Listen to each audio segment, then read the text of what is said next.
Welcome back. You're still watching The Globe. Let's recap that story that we're tracking. The African Union heads of state are meeting in Addis Ababa for the latest round of the UN summit. And one of the areas of discussion is the acceleration of the implementation of the Continental Free Trade Area. And that's to boost, of course, intra-Africa trade. We're now joined by Zambian economist Yusuf Dodia to get a sense of what he thinks about this meeting. Yusuf, always good to talk to you. Thanks for joining us. So our heads of state are in Addis Ababa, and the theme of the summit is about the African Continental Free Trade Area. And I guess it's an important theme. What do you think has been giving it difficulty to get off the ground as quickly as we'd hoped? Thanks for having me on your program, Peter. And yes, the Continental Free Trade Area faces the same challenges that many African countries faced when initially launching the Common Market for Southern Africa, which is COMESA Free Trade Area. And also in our part of the world, in Southern Africa, we have the Southern African Development Community, SADC, which also had a free trade area. And so the teething problems really are to do with uneven development stages of various countries on the African continent. And some lessons were drawn from experiences of the past. For example, the Southern African Customs Union, which is the oldest existing customs union on the planet, was made up of 5 countries: South Africa, Lesotho, then Swaziland, which is now called Swatini, and Botswana and Namibia. But because South Africa was the big brother in that configuration, the 4 other countries became markets for South African products, and their own economies didn't actually grow in terms of production and manufacturing. They remained as markets for the huge South African economy. Now, many countries in Africa have similar disparities. So one of the big challenges is developing what you might call exclusion lists, where a country like Zambia can say that there's a certain area of economic activity that we would like to develop, and we're not ready to trade openly under free trade area agreement until this area is developed. It might be manufacturing, it might be agriculture, it could be anything. So these are the problems that are actually facing many of the countries in Africa to try to get to some common ground where free trade can take place without countries having to complain that they're going to be overrun by a neighboring country or another country on the continent. One of the things that we've seen about continental agreements is that countries often jump in and sign and say, yes, we're part of this. But when it comes to rolling out, we start to see less of a commitment and delays. And I wonder if all countries are fully on board politically, even though that they've said it, are they genuinely showing signs of commitment? Well, in fact, you've just said it.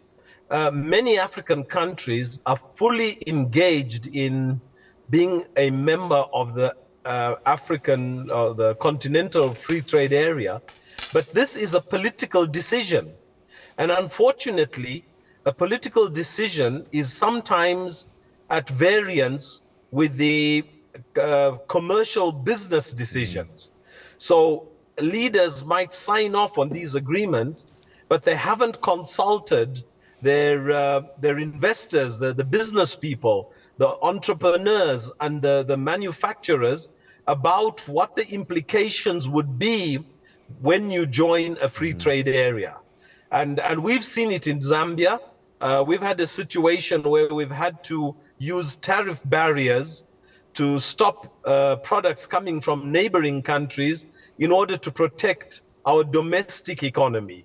So I think the big sort of missing link is between the private sector in any of the African countries and their government that is signing on these treaties and agreements without having full consultation with the private sector and without bringing on board the challenges that the private sector are facing. You talked earlier about regional groupings, COMESA, etc., and I just wonder if we assess those, are they working as well as they could, and what can we learn from them to roll out on a continental basis? Yes, and I think that's a very important thing, that if we learned from what has happened with other regional groupings, and remember, on the African continent, there must be at least 10 or 12 different groupings.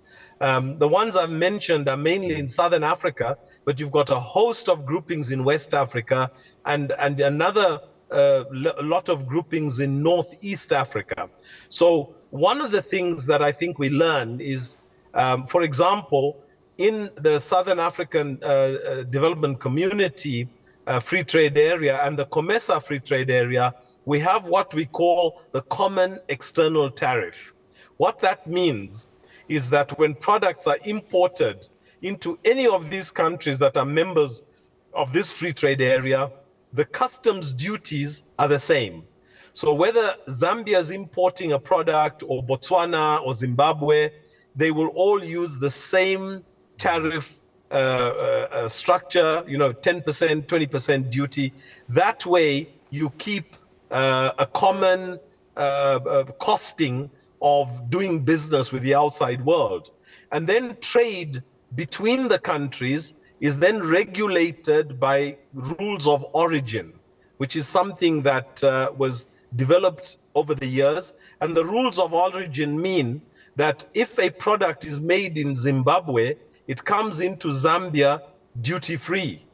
Whereas if it's imported into Zimbabwe from outside and then brought into Zambia, there is a certain tariff that you have to pay. So the countries get into these arrangements where they're supporting each other's development, but not undermining each other's reliance on imports and then having to sell to neighboring countries. So these are some of the things that I think are very, very useful.